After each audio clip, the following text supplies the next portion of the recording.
check in on them often. Listen to them. See if you can ask a lot of open-ended questions and repeat back what they're saying so that they can hear what they're saying, because perhaps it's just been bouncing around in their head.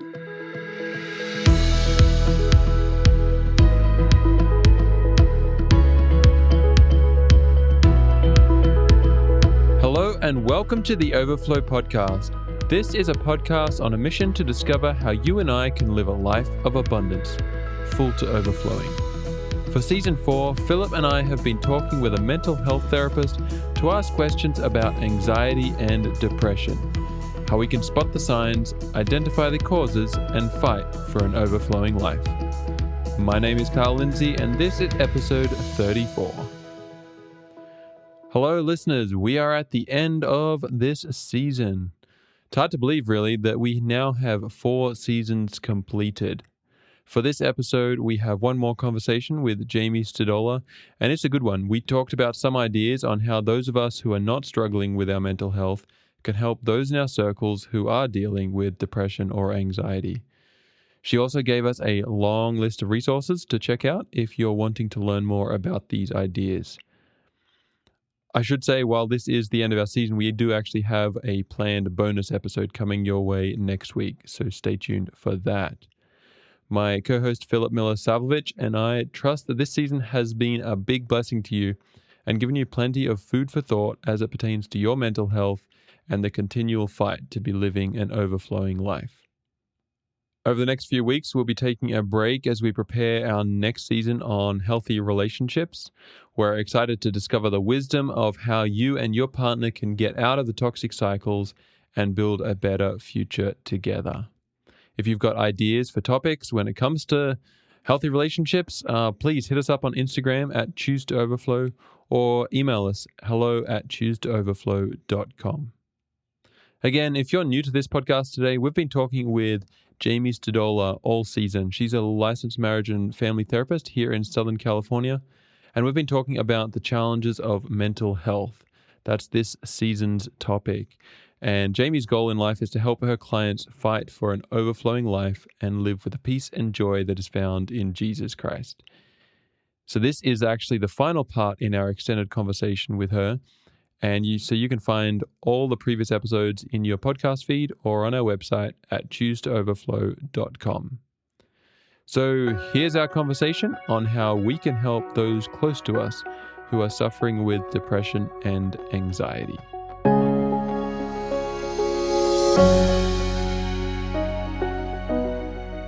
Hey friends, this has been quite the season. You have learned how to define depression, define anxiety, how to know if you have anxiety, how do you have depression. You've learned how to overcome depression, overcome anxiety.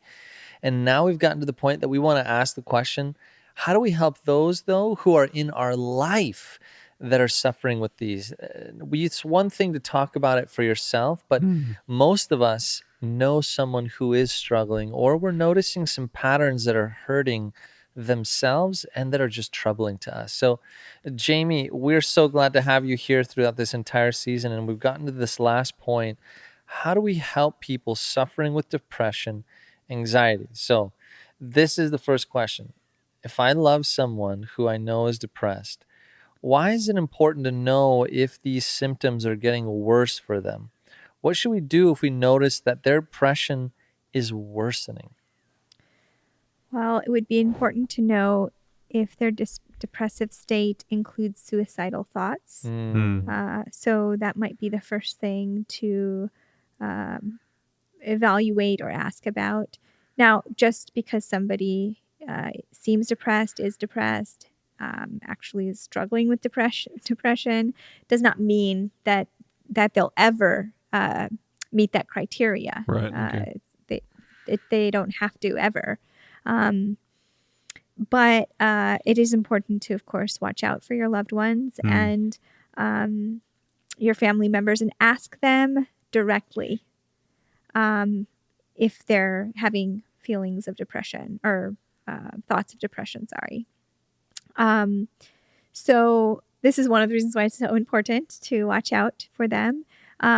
Also, you wouldn't want your friend or your family member to like lose their job or for their health to diminish. Yeah. So Right, these are right. other reasons why you would be able to see or watch out for this for them. Now, are you literally practically just going to flat out ask? I mean, are you having suicidal thoughts? Yes.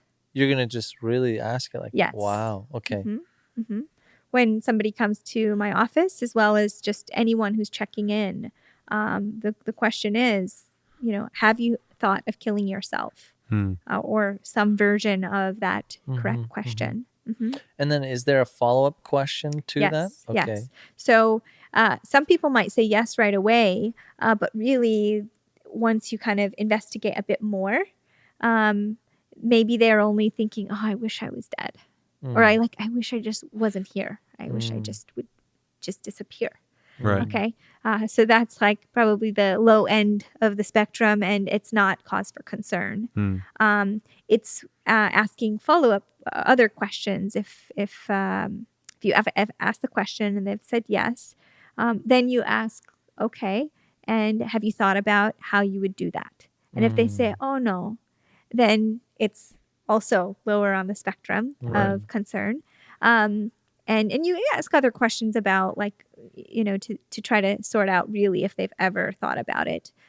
Then you would ask them, if they say, yes, I've thought of killing myself, then you would say, have you thought about how you would do it? And then they would say, yes, I've thought about how I would do it. And you'd say, okay, how would you do it? What is the plan that you've made? And if they can tell you the plan, then it's definitely, now we're reaching this area of cause for concern, that they've thought about how they would do it. They've thought about, what they would do, the method that they would use to take their life. And then you have to ask even further if they've actually gathered any of those things. Now, obviously, if somebody said they've already had an attempt, then they're at pretty high risk. But you ask if they've gathered those things, or if they have attempted. And what I mean by that is, like when I had said a second ago, if they've attempted, meaning that there was a known attempt, right? Like family or somebody was involved. Wow. But there could be other times where people had like quasi attempted.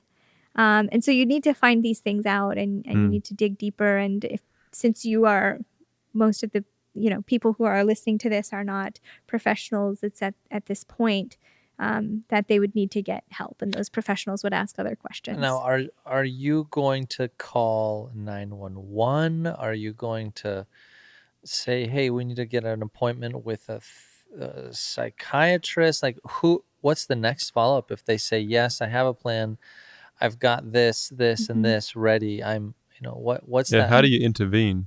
So if they've said that they have thought a bit about it and how they would do it, and they even can describe to you the method that they would use or the equipment that they have to do that, then most definitely you'd want to get help to intervene.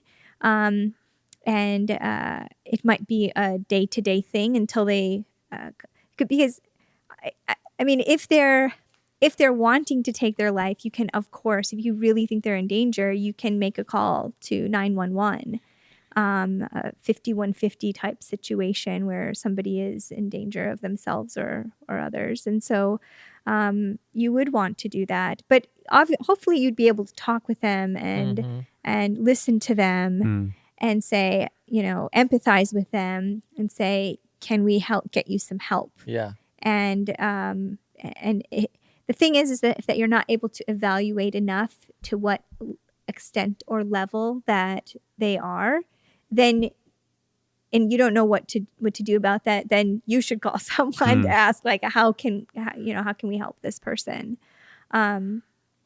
Because, but by listening to them and asking, like, can we get you some help? And how can I help you?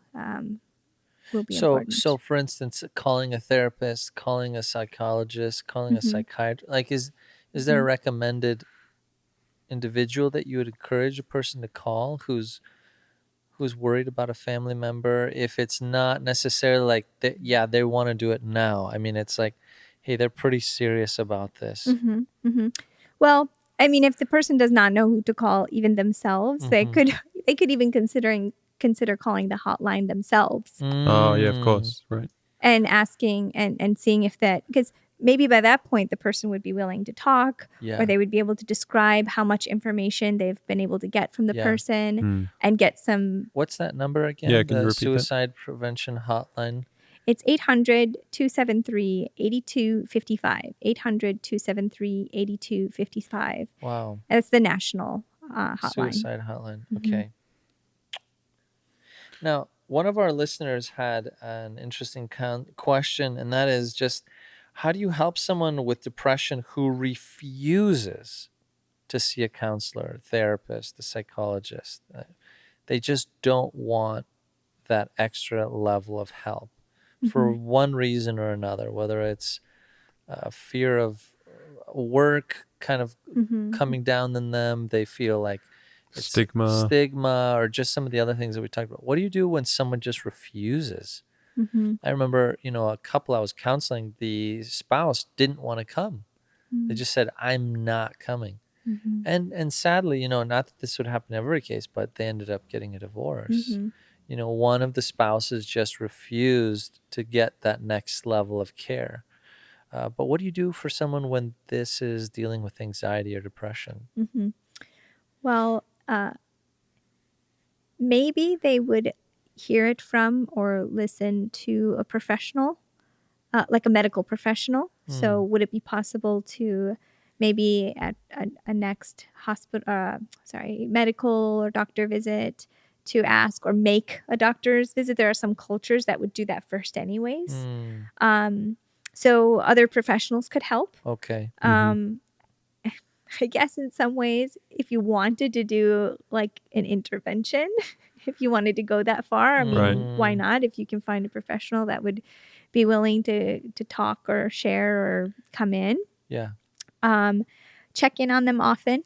Listen to them. See if you can, ask a lot of open-ended questions, and listen and repeat back, active listening, repeating back what they're saying so that they can hear what they're saying, because perhaps it's just been bouncing around in their head and they are now formulating it a bit more by speaking. And so listening, maybe providing some empathy would be helpful at this point.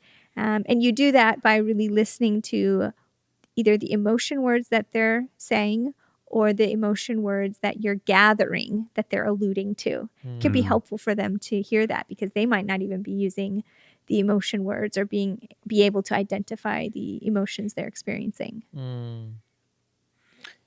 That's good.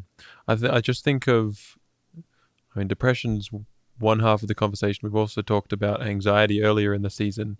So talking about anxiety, how do we identify anxiety in our close friends and family? So from a outside perspective, because if we know what we're looking for, maybe we can reach out and help these people. Well, it definitely is different than the mood disorder that is depression. However, as a friend, you most definitely can be available to them if they're needing to unload by sharing what they're going through. Maybe in that case, because we talked about it being important for, if I have anxiety, to talk to others, but maybe my friend needs to ask specific questions. Would there be questions that I can ask someone that kind of get to their get to their deep feelings? Well, have they perhaps shared with you that they think they're dealing with depression in this case? If or not, in my example, no. Let's go with no. So you think that they might be struggling with some type of anxiety, and they've not shared it with you. But perhaps you're having a conversation with them, asking them how they're doing, asking them open-ended questions that could be leading to that topic and how they've been feeling or what they've been experiencing. So from there, then you'd be able to say, it sounds like you might be experiencing some anxiety, or do you ever get anxious? And that might be the first time that they're thinking about even including that word into Yeah, their yeah. experience. So that could be part of it. They might also be quite irritable, or you might recognize that these people are somebody that's anxious. You can tell that they're avoiding something. If it's more of like a phobia or agoraphobia or things like this. And so going and asking them if you can help them, or if that's what they're going through, or have you thought of talking to somebody about it? Right. Yeah, could be Just helpful. standing by their side. Mm-hmm. That's kind of the summary I'm kind of capturing here. So, I mean, that's exactly what I was going to say. It's almost this standing with, being with them in their pain. I think of Brene Brown's example of empathy versus sympathy. And it's this cartoon. You've probably all seen it, but I just think it's so powerful. It's learning to not, well, let me just explain. Let me paint the picture of the comic experience. It's 2 minutes long, a video, but I'll do it as best I can here. She says, sympathy is when you see someone in a hole and you just kind of poke your head down into the hole and you say, "Hey, how are you doing?" And the person's like, "I'm struggling. It's not easy." And you're just like, "Okay, I hope you feel better." And then empathy is literally climbing down into the hole and putting an arm around them and saying, nothing profound, but just, I'm here with you. I'm in this. And so if you're struggling with depression and anxiety, imagine someone coming alongside you that loves you, that cares for you, and can do that for you. I mean, that's powerful. Like you said, empathy can change the game for someone. And it really is, Karl, as you're saying, this standing beside. As you're talking about that, I just was reminded of this. One of the 4-letter words that I describe the Bible with is with. Like God came down, he wants to be with us, but Jesus came down to be with us so that he can show us who he is. We talked about that in an earlier episode, but it's this empathy that Jesus had with the human race. He wanted to identify with us and help us in our mess. The other thing that I really think that you could be doing right now in withing, with people is also to really actively pray for them intentionally. The scriptures in the book of Hebrews, it speaks that Jesus is our high priest in whom he is making intercession for us at the foot of the Father's, at the throne. And there's something powerful. If God is literally praying for us, man, I could be, should be, and absolutely could change someone's life by bringing them before God in prayer. I really believe in the power of intercession. I remember reading this book. It's The Incredible Power of Prayer by Roger Morneau. If you know anything about him, this guy was dealing with spiritualism at a huge level. I mean, real serious stuff. Read his book, A Trip into the Supernatural. You'll get a glimpse of it. It's fascinating, just dealing with demonic stuff. I mean, it's like, wow. But he said what changed his life forever and those around him was praying for people. And he had a list of pages and pages of names of people that every day he was bringing before God and praying for them, because he knew that the power of prayer could break chains.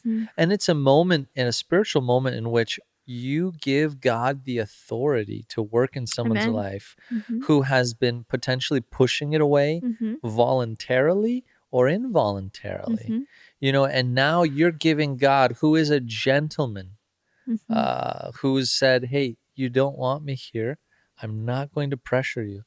But it's a moment where you're just saying, oh no, God, we need you to be in this person's life. They need you right now. I call them when I see someone who needs something, like in a meaningful way, I'll throw some prayer bombs out there, that will eliminate the dark forces of Satan's hand in someone's life and just break that. So I think of one really important, easy way that you can help someone suffering with this is pray for those people daily. And if it's your own kids, because that's what I hear, sometimes, and my son and daughter, they're dealing with depression. I don't know how to help them. I think of the parents out there. countless parents who have made a huge impact in their kids' lives because they daily interceded for their children. That's powerful. That's powerful. For sure. Amen. Any closing thoughts that you have in terms of this particular topic and anxiety and depression in general for this whole mental health, brain season? surgery, any of those? Well, I was kind of formulating a thought, in fact, about what you were just saying Yeah. about prayer, and that praying for others puts us in a position where we're at Jesus' feet, we're in his presence. And that's when we are closest to him, when we're serving or caring for others. So maybe, especially for somebody who's struggling with depression, one of the things that can help is going out and volunteering or going out to help someone. Right. Whether it's somebody you know or you don't know, some Yeah. people find a lot of benefit in helping the especially underprivileged, because it also Yeah. helps them to realize I have so their much. the things they have. So get out and serve as another one of those things to kind of show up for yourself and overcome or try to get out of the dark hole. Yeah, yeah. My dad always would say that to me when talking about pastoral ministry. Hey, when you see someone that's struggling spiritually, make sure that you give them a job to do. Because all of a sudden it wakes them up to realize, like, wait a minute, it's not just about me feeling better and getting more out of just doing nothing, but it's about serving, being selfless, recognizing, as you're saying, the incredible blessing I have in using my talents and gifts for the kingdom. And at that, when you give somebody a job, they now have a purpose. Yes, that's it. That's it. And sometimes what a person might be struggling with in terms of the thoughts that lead them to anxiety and depression are that they have no purpose or that they have no worth. Now, there's worth in terms of how, like, the mood part of, like, not having any worth. But then there's also the belief that, well, I'm not really worthy of, like, that kind of relationship, or I'm not really worthy of a good job, or different things like this.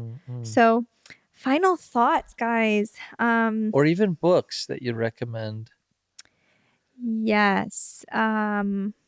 The Bible. Yeah. For sure. The God-Shaped Brain. Oh, by Jennings. Yes. Timothy Jennings. Yes. Anita Roberts shared with me recently his other, Could It Be This Simple? Okay. Another very good book about spirituality and mental health. Telling Yourself the Truth by William Backus and Marie Chapin, Chapin. It's Find Your Way Out of Depression, Anxiety, Fear, Anger, and Other Common Problems by Applying the Principles of Misbelief Therapy. It's a biblical approach. Wow. Okay, sounds So good. you can find it on Amazon. And just for the listeners, so you know which one you're looking at, it's a orange and blue, half orange, half blue book. It does give you, practical help or things that you should underline or things like that. Yeah. I really like a book called How People Grow by Townsend And Cloud, yeah. Cloud. I think it just might be by Cloud or Townsend, but yes, I've been meaning to download that one. Maybe I haven't. I just haven't started it. Yeah. I just, it talks about the process of just journeying and maturing in life, because you're going to go through seasons of growing and maturing in which you don't always understand what's going on and how you're growing and God, what do you have for me? And so this book is really helpful in that step to step.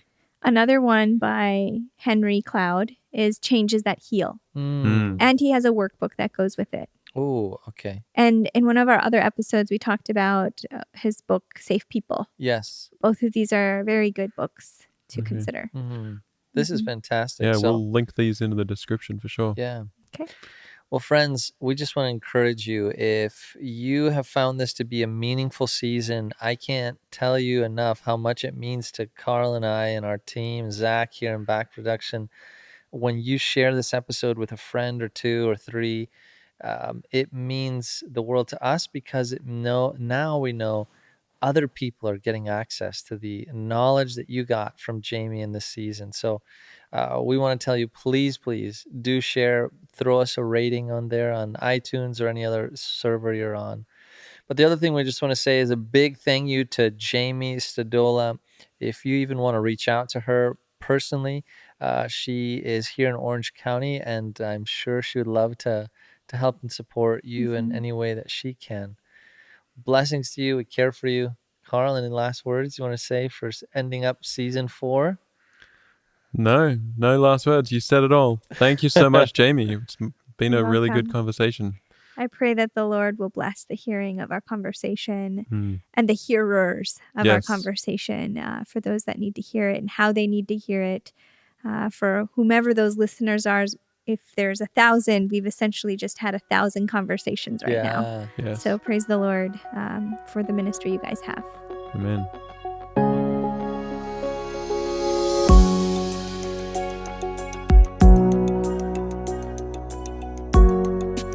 Again, I want to say a big thank you to Jamie for sharing with us all season. I hope you found today's episode helpful as you think about how you relate to those close to you. Make sure to check out the show notes for the links to all the books that were mentioned, because there's some great reads in that list. If you've got any specific questions for Jamie, or if you're looking for a therapist, you can email her at jamie.wellbeing@gmail.com. Or check out the links again in the show notes. If you haven't already, please subscribe as we plan for our season on building overflowing relationships. That's coming up in the next couple of months, and we'd love for you to join us on that journey next season. You can find us on Instagram at Choose to Overflow, or visit us at our website at choosetooverflow.com. Thanks again for listening. We hope you choose to overflow this week. Let's chat again soon.